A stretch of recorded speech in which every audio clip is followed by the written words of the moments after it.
अगर निजात चाहते हो ना तो निजात किसी के दर का कुत्ता बनने से निजात नहीं मिलने वाली है कि क्या गौसे पाक का कुत्ता दुनिया के पीरों से अफजल है। आज लोग दीवानगी की सारी हदें पार कर जाते हैं, कहते हैं हम फलां से इतनी मोहब्बत करते हैं कि हम फलां के दर के कुत्ते हैं। अरे अल्लाह के बंदो, अल्लाह ने तुम्हें इंसान बनाया है यार। जो गौस पाक के दर पे कुत्ता बैठता है वो दुनिया के पीरों से अफजल है, दुनिया के पीरों से अफजल है। गौस पाक का कुत्ता जिसकी शान है, गौस पाक के कुत्ते की शान है, वो दुनिया के पीरों से अफजल है। गौस पाक के कुत्ते का ये मकाम है। हमें फजीलत दे रहा है, हमारे मकाम व मर्तबे को बता रहा है, और हम हैं कि अपने मकाम व मर्तबे को गिराते जा रहे हैं कि फलां के दर के कुत्ते हैं, फलां के दर के भिखारी हैं। बड़ा अहम सवाल है और आज की इस वीडियो में मैं इसी सवाल का जवाब देने वाला हूँ। पहली बात यह है कि जो बात कही जाती है गौस या गौस आज़म, वो सिर्फ़ अल्लाह रब्बुल आलमीन की ज़ात है। अल्लाह ताला के अलावा कोई और गौस आज़म नहीं हो सकता है, कोई गरीब नवाज नहीं हो सकता। अल्लाह की ज़ात ही गरीब नवाज है, गरीबों को नवाजने वाली है। बंदा नमाज है, यानी बंदों को नवाजने वाली ज़ात अल्लाह की है कि हम सबका एहतराम करते हैं, सबकी इज़्ज़त करते हैं, हम किसी के जात को ठेस नहीं पहुँचाते हैं। लेकिन जब बात हक़ और बातिल की आ जाए, जब बात हक़ और बातिल के टकराव की आ जाए, तो ये बात वाज़े करना और ये बात बताना भी ज़रूरी होता है कि हक़ क्या है, बातिल क्या है, ताकि लोगों को सच्चाई का पता चल सके। और उसके लिए हम कुरान और हदीस का सहारा लेते हैं, कुरान और हदीस की तरफ पलट करके देखते हैं, कुरान और हदीस के औराक को उलटते हैं, तब हमें जा कर के पता चलता है कि हक़ क्या है, बातिल क्या है। और वही हम आपको बताना चाहते हैं। सवाल यह है कि गौसे पाक का कुत्ता दुनिया के पीरों से अफजल है या नहीं है। इसके लिए अल्लाह के रसूल सल्लल्लाहु अलैहि वसल्लम की हदीस, कुरान और हदीस के दलाइल हमारे लिए वाज़े तौर पर रोशन शाहराह की हैसियत रखते हैं। देखिए, नबी सल्लल्लाहु अलैहि वसल्लम के बारे में क्या कभी अल्लाह ताला ने ये बात कही कि अल्लाह के नबी सल्लल्लाहु अलैहि वसल्लम जो सवारी करते हैं वो सवारी दुनिया के तमाम वलियों से बेहतर है?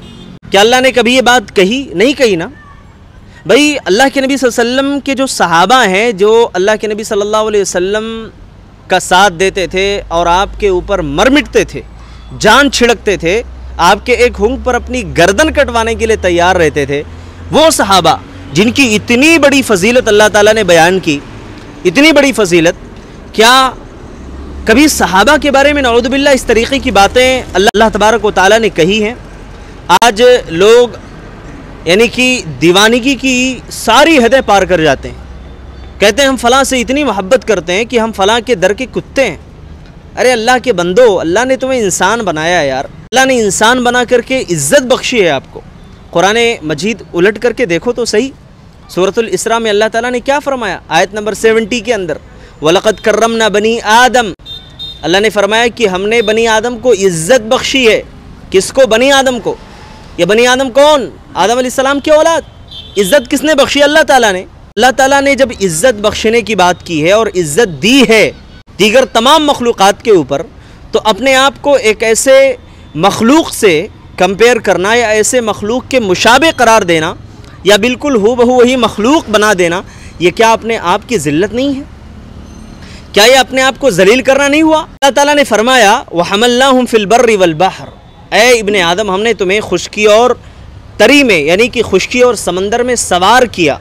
वरज़क़नाहुम मिनत तय्यिबात, और फरमाया कि हमने उन्हें पाकीज़ा चीज़ों से रिज़्क़े तय्यब यानी पाकीज़ा रोज़ी अता फरमाई। वफ़ज़्ज़लनाहुम अला कसीर मिम्मन खलक़ना तफ़ज़ीला, अल्लाह ने फरमाया कि जो मखलूक पैदा की उसमें से बहुत सौ पर यानी बहुत सारी मखलूक़ात पर उन्हें फ़जीलत दी, और बहुत बड़ी फ़जीलत दी अल्लाह ताला ने। सोचने की बात है, गौर करने की बात है। अल्लाह ताला हमें फ़जीलत दे रहा है, हमारे मकाम व मर्तबे को बता रहा है, और हम हैं कि अपने मकाम व मर्तबे को गिराते जा रहे हैं कि फ़लाँ के दर के कुत्ते हैं, फ़लाँ के दर के भिखारी हैं। अल्लाह के बंदो, अगर निजात चाहते हो ना तो निजात किसी के दर का कुत्ता बनने से निजात नहीं मिलने वाली है। निजात चाहते हो तो अल्लाह उसके रसूल की इताअत करो, फर्मा बरदारी करो। निजात चाहते हो नबी की इत्तिबा करो। निजात चाहते हो कुरान और हदीस पर आ जाओ ना। अल्लाह के नबी ने क्या कभी कहा सहाबे कराम को कि सहाबे कराम नऊज़ु बिल्लाह मेरे दर के भिखारी हैं, मेरे दर के कुत्ते हैं? क्या सहाबा ने कभी नबी के सामने ये बातें पेश की? फिर जब नबी ने नहीं कहा, सहाबा ने नहीं कहा, तो आप ये बात कैसे कह सकते हो? ज़रा तसव्वुर करके देखो। इसीलिए मेरे भाई, कुरान मजीद की आयत करीमा सामने रखो, ایک بار سنجیدگی کے ساتھ اپنے گریبان میں جھانک کر کے دیکھ لو. میں کہتا ہوں جذبات کی چادر جو اپنے اوپر ڈالے ہو نا اس کو الٹ دو اور ایک بار غور کرو, قرآن و حدیث کی باتوں پر, دلائل پر غور کرو. آپ کو حقیقت کا پتہ چلے گا, آپ کو سمجھ آئے گا کہ سچائی کیا ہے, آپ کو سمجھ آئے گا کہ غلط کیا ہے, صحیح کیا ہے. تو یہ چھوٹی سی ویڈیو تھی. امید ہے کہ آپ کو سمجھ آ گیا ہوگا کہ غوث پاک کا کتا دنیا سے بہتر ہے یا دنیا کے نیک لوگ جو ہے اس سے بہتر ہیں. اللہ تعالی ہم سب کو بہتر انسان بنائے اور ایسی فکر رکھنے والوں کو اللہ تعالی ہدایت نصیب فرمائے. السلام علیکم.